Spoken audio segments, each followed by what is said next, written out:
Okay, mga loves, tapos na tayong magsalansa ng mga pinamili natin. And pupunta na tayo sa aking place at i-clean out ko yung closet ko, mga loves, kasi gagawin nga niya yung flooring tomorrow. So, super excited na ang lolo niya, mga loves. And marami akong mga unboxing na gagawin din. Siguro mag-unboxing muna tayo kasi sobrang dami ko mga pinag-order before. Like December, mga loves, kasi ang dami mga nakasale. So, mag-unboxing muna tayo. And after nun, saka siguro ako mag-clean out ng closet ko. And kailangan ko na talaga mag-clean out ng closet din, mga loves. And mag-declutter kasi nga marami tayong mga ipapadala sa Pilipinas, like yung mga damit ko na mga malalaki, mga loves, kasi di ba nag-lose tayo ng weight, especially yung mga jeans, mga ganyan, nare-request ni ate, mga loves, kasi medyo malaki ang nabawas sa ating timbang. So, ipapadala natin yun sa Pilipinas, kaya mag-ano tayo, kailangan nating mag-declutter din. So, samahan nyo ko umuwi sa bahay. So, dito na tayo, mga loves. Ito yung sa may pumutok na yan yung sa may na yan. Diyan, mga loves. So, ewan ko kung gagawin nila bukas or kasi tumawag ako nung isang araw. Wala pa din. Sabi bukas daw. So, tignan natin, mga loves, kung may tubig na. Walay pa din. Oh my God. 1 week na, mga loves, na walang tubig. Ang hirap talaga pag walang tubig, mga loves. Buti na lang may tinutuluyan tayo sa ngayon.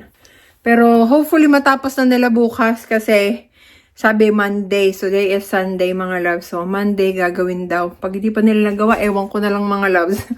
Mga tao tamad gumawa, lalo na pag pag malamigan panahon kasi nga nag-winter na dito, mga loves. So hopefully tomorrow, kasi nga medyo aabot yata ng 40s or 50s tomorrow. So above freezing temperature, kaya hopefully magawa na nila. So ayan ang aking sinasabi, mga loves, na sobrang dami ko mga pinag-order. Ito yung mga chocolates na pinag-order ko.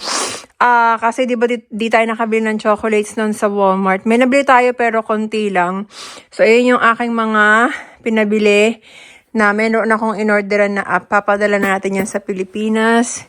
And ito yung aking mga nakakatambak na mga pinag-order din, mga loves. Iba pang Pasko, ganyan. So mag-unbox tayo. Hello, mga love! Welcome back to my YouTube channel. So, pasensya na sa aking background kasi andyan pa rin yung mga loves, yung kama ko. Hindi pa rin nababalik doon. Pero malapit na, siguro hopefully mga ilang days na lang na tayo. Makakalipat na rin tayo. Finally, makakabalik na ulit tayo sa ating bahay kasi malapit na matapos ang aking kwarto, mga loves. So, anyway, may address lang ako. May address. Kasi naawa na ako dun sa isang, mga loves. Although hindi naman niya pinapansin. Pero kasi ako, mga loves, parang ang daming simula nung inilabas ko na alam mo yun, meron na akong bagong jowa, ganyan. Mix yung ng mga tao, which is naintindihan ko, mga loves. Marami sa inyo hindi natuwa. Karamihan sa inyo din is naging masaya para sa akin, which is sobrang thankful ako, mga loves, sa mga concern sa akin. I'm very thankful. And yung iba, mga loves, parang below the belt na yung although alam ko naman na nasa social media ako and expect ko na dapat na marami yung magsasabi sa akin ng mga negative, ganyan, especially with the Filipino culture na dapat pag magbabanglok ka muna, paabutin mo na ng 1 year bago ka makipagrelasyon, which is, sabi ko sa inyo, mga loves, dito sa Amerika, walang ganon. And ang importante sa akin kasi, mga loves, yung opinion ng apo niya, opinion ng mga kapatid niya, ng pamilya niya, which is, alam nila, mga loves, and they are very happy. Sabi nga sa akin ni Kay, mga loves, ng kapatid ni Kirby, I'm very happy for you, finally. Hindi ka na magiging mag-isa. And sabi niya sa akin na sana move on and start your new life. Yun ang sabi niya sa akin. Sobrang, alam mo yung sobrang iiyak ka na lang mga loves kasi yung mga tao na mahalaga sa'yo, na mahalaga sa buhay ng asawa mo is masaya para sa'yo kasi alam nila kung gaano ko minahal yung kapatid nila mga loves, which is naging, nag-thank you pa nga ulit sa akin si Kay kasi nung nakita niya yung pinagawa ko na headstone sa asawa kong mga loves, as in, sobrang ginastusan ko talaga yun. Sabi niya, it's very beautiful, I'm very thankful. Sabi niya nga, even yung anak ni Kirby nag-message siya sa akin, thank you so much, it's very beautiful.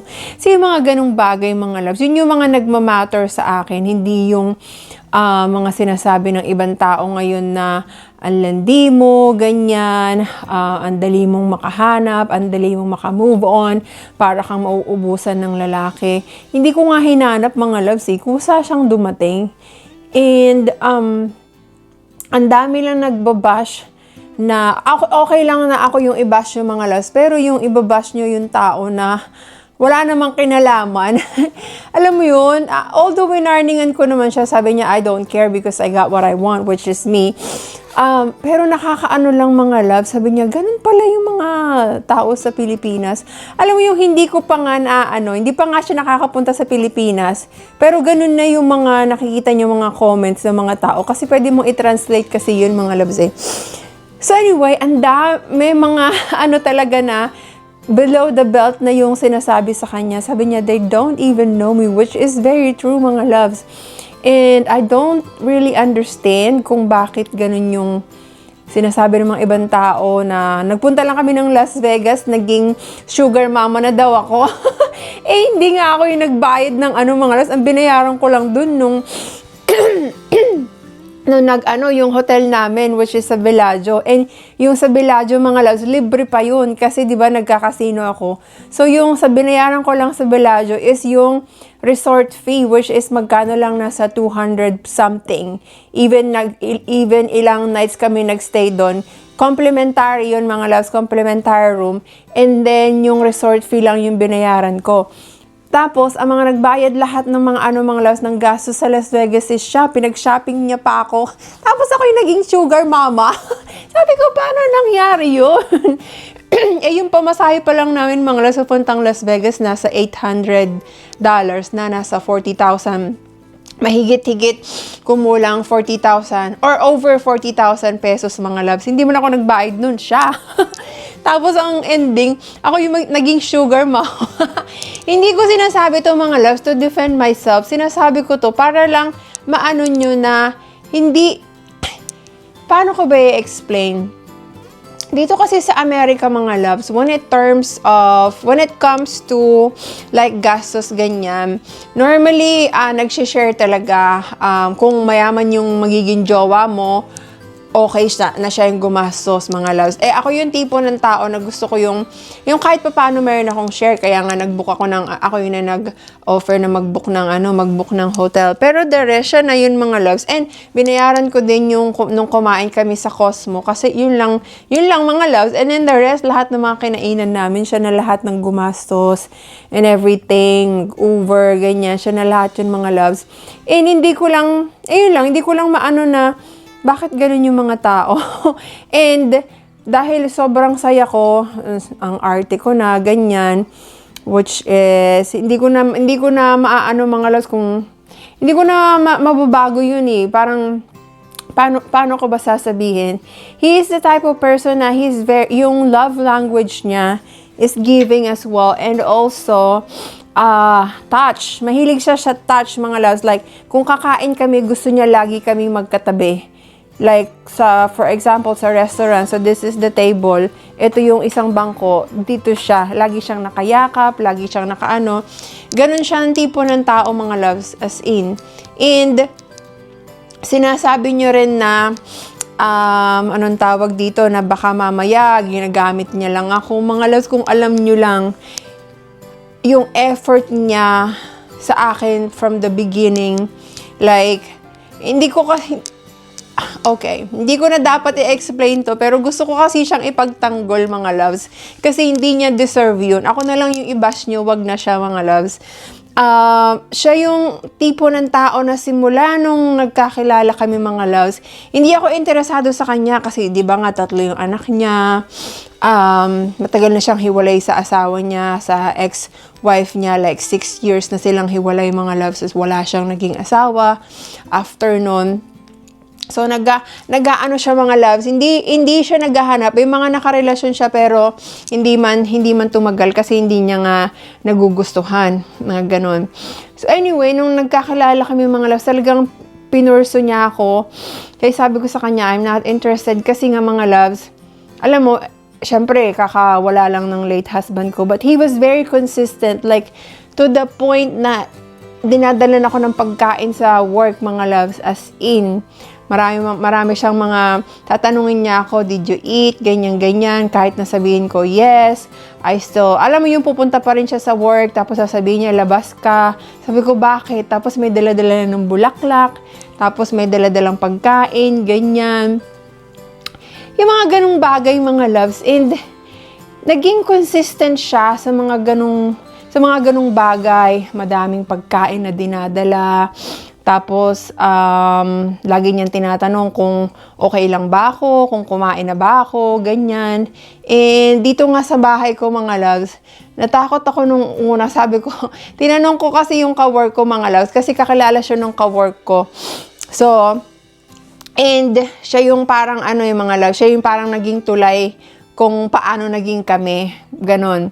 So sabi ko, safe ba na ibigay yung address ko sa kanya, mga loves? Kasi sabi ko, baka mamaya kung anong gawin sa akin ito, wala akong ibang pinagbibigyan ng address ko dito, mga loves. Kasi nga, liblib to, mga loves, di ba nakakatakot? So sabi nung friend ko, mga loves, sabi niya, mabuting tao yan, safe ka dyan, ganyan. So nung binigay ko yung address ko, mga loves, sabi niya sa akin, yun yung lalabas kami noon, tapos sabi ko, tinur ko sa bahay ko, this is my house, ganyan. Tapos sabi ko, nung nandun pupunta sa kwarto namin, mga love, sabi ko, be careful, wag kang mag-step kasi baka malambot yung flooring. So yun sa flooring na yun, mga love, sabi niya, bakit malambot? Sabi ko, nagkaroon kasi ng water leak, ganyan. So nung sabi niya, I'll fix your flooring. Sabi ko, what? Nag-offer siya, mga loves, na i-fix niya daw yung flooring ko. Sabi ko, no. Sabi ko ganun. Sabi niya, no. I'll fix it for you. From now on, I need to take care of you. Yun yung sinabi niya sa akin, mga loves. And, ang nangyari nun, the next day, siya, mga loves, sabi niya, you're off today, right? Tapos sabi ko, yes. The next day, mga loves, may mga dala-dala na siya, mga tools. May dala ng plywood, yung mga tools niya, dala-dala na niya. Tapos sabi niya, okay, sige, iaano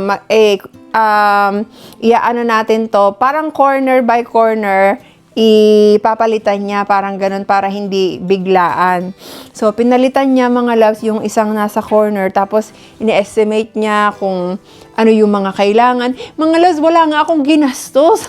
Pina-estimate ko kung magkano yung gagastusin ko dito, mga loves, pag yung buong flooring, pag pinapalitan, mga loves. Actually, hindi buo kasi nag-estimate yung asawa ni Ate MJ. Ang estimate niya sa akin, gagastos ng mga $2,500 to $3,500.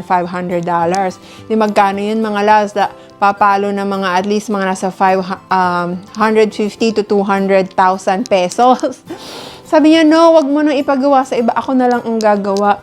Tapos, mga loves, ayun, wala. Yung mga ibang siya na nga yung bumili, mga loves, yung mga alam mo yung mga plywood, yung mga ganyan. Tapos ako na lang sabi ko, ako na lang bibili ng vinyl, yung parang sa tiles, mga loves. Papakita ko sa inyo mamaya. Ako na lang yung bibili nun. Kasi, naiya na ako, mga loves. Tapos, sasabihin nyo na kung saan mo lang nakuha yung lalaki na yan, ganyan. Tapos, nakakatawa pa kasi sabi niya, tinitignan niya tong yung trailer ko. Sabi niya, yung taas yung bubong mo, sabi niya, kailangan na din palitan ng kasi,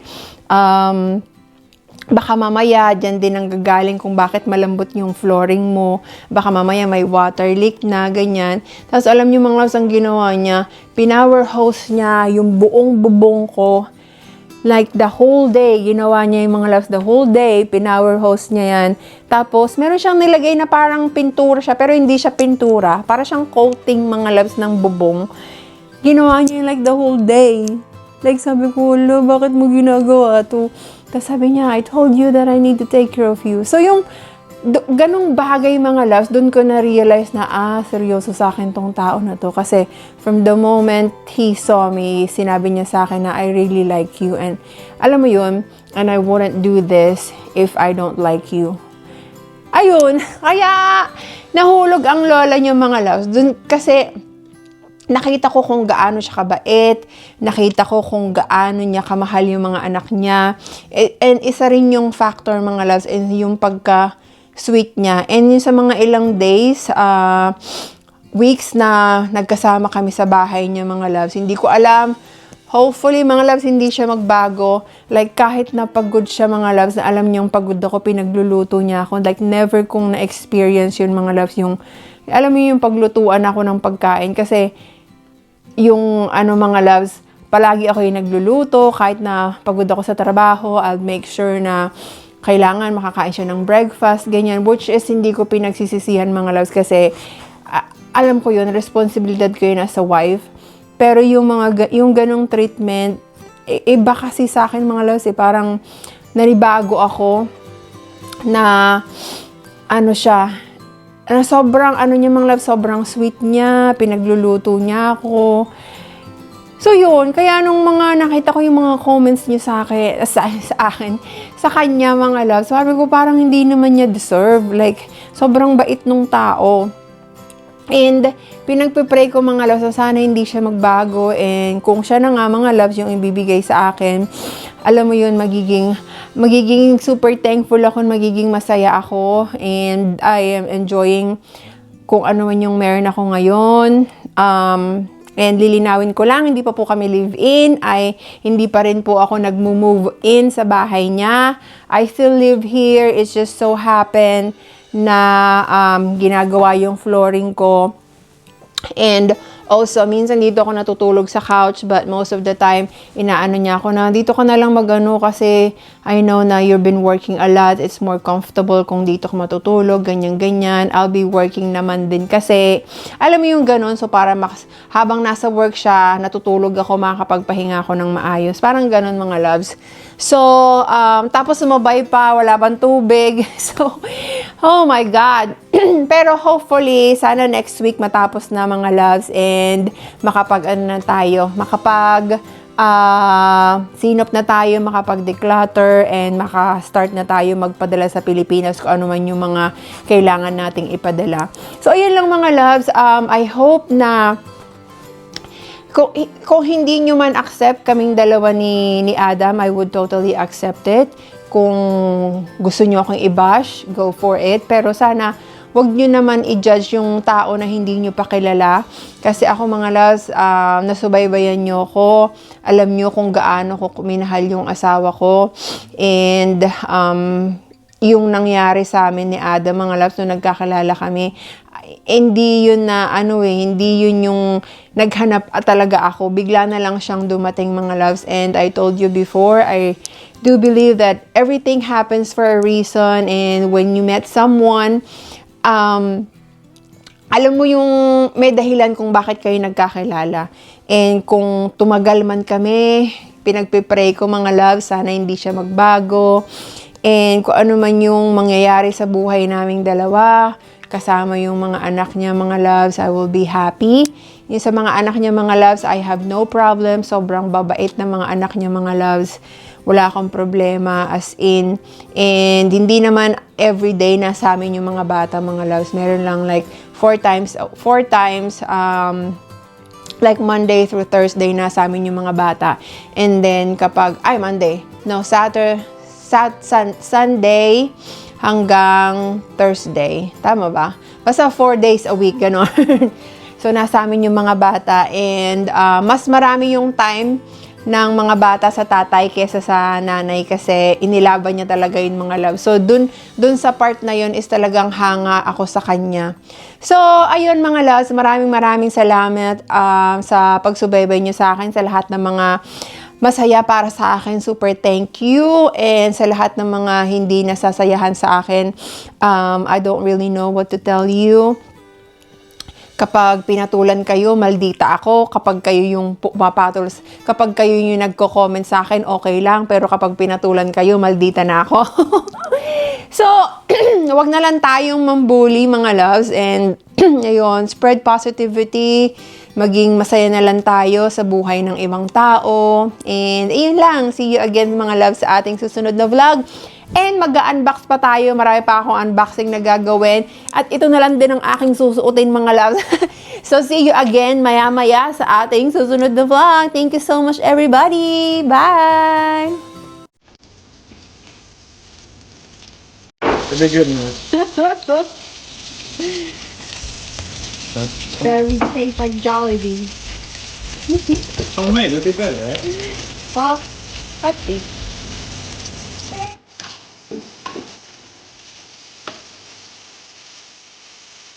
My chef.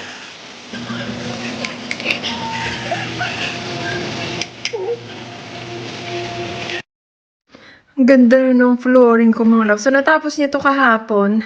Ayan, ang ilalagay na lang, yung trim na lang sa gilid. Ayan, tapos ayan ang mga damit ko, mga love. So, yan yung, papalitan niya yung ano, ayan baba. Papalitan niya din ng flooring. Tapos ayusin niya yung aking cabinet pa. So, yan yung tatanggalin natin ngayon. Ang dami mga damit. Ang gugulo, mga loves, kasi ang dami mga pinagtatambak-tambak ko na dyan lahat nung simula nung nag-ano siya dito nung inayos niya to. So, ayan. Makikita nyo yung before niyan, mga loves. Grabe, sobrang ano. Ngayon, ayan na. Pwede na akong tumalon-talon dito, mga loves. Linis ko na siya, mga loves. Ito yung papalitan niya. Ayan, kasi nakaano siya. Tapos, parang ipapadiretso ko na lang din to, mga loves. Iwan ko magpapalagay pa ako ng ano dito. Isang ganyan. Kasi wala naman na nasasabit dito, mga loves, eh. O, tatanggalin na to. Maglalagay na lang ako ng mga, magpapalagay na lang ako ng mga ganito para mas lumuwang. And then dito na lang yung mga sasabit-sabit. So, ayan, super ganda ng aking flooring, mga loves. Super like ko siya. Ang ganda ng kulay. Alam niyo, gusto ko nang i-match to. Pati yung ano tong gusto ko nang palitan. Kaso, mga loves, hindi po pwede kasi mahal, magastos. And ayan, papalitan na rin to, mga loves. Magiging ganito na siya. Ayan. And tignan nyo naman kung gaano kagulo ang aking bahay. So, dito ko nilagay yung mga damit, mga loves. Ayan, tapos ayun yung mga chocolates. And ito yung kama ko. Parang wala na talaga ako matulugan dito, mga loves. So, hopefully matapos na niya in the next few days. Para ano, kasi wala siyang pasok, mga loves, na mga ilang araw. 3 days. So, ayan ang aking room. Ang ganda ng flooring ko, mga loves. And ito, pinalitan niya rin yan, mga loves. Saka ito.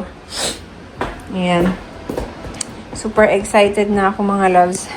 So, ito, mga loves, makikita nyo yung before na talagang nung tinanggal niya yung carpet, mga loves, butas na pala talaga siya. Ayan, mga loves. So, hindi yan, tinakpan ko lang yan ng parang plywood para hindi madaanan, pero butas na pala talaga siya, mga loves. So, ayan, nagbinakbak na niya. Tapos, nag-start na niyang, ano, mga loves, nag-start niyang tanggalin yung the rest ng plywood, tapos pinalitan niya. So, nun ko lang na-realize, mga loves, na kaya para sobrang lambot niya, kasi ang nakakapag, ano pala dun, mga loves, is yung, ano na lang, yung carpet na lang pala talaga yung nag-go hold para hindi kami mahulog, parang ganon. So, yun yung before ng room. Ayan siya, mga loves, nung tinanggal yung, ano, yung carpet, malambot na talaga siya. And pinalitan niya, ayan, binakbak na niya. Tinanggal niya lahat ng, ano, mga loves, kasi kailangan palitan na yung the entire, ano, flooring, yung plywood, kasi sobrang lambot na. So, ayan, dahil sa trailer lang ako nakatira, mga loves, ganyan ang kanyang itsura. So, tatanggalin yan and papalitan niya ng bagong plywood. So, ayan siya. Siya yun din yung nag-load ng mga plywood na yan, mga loves. Siya yung bumili niyan. Tapos, siya yung nag-carry niyan sa loob, mga loves. Biruin nyo lahat ng yan. Siya yung tumabaho. Kasi habang ginagawa niya yan, mga loves, ako natutulog.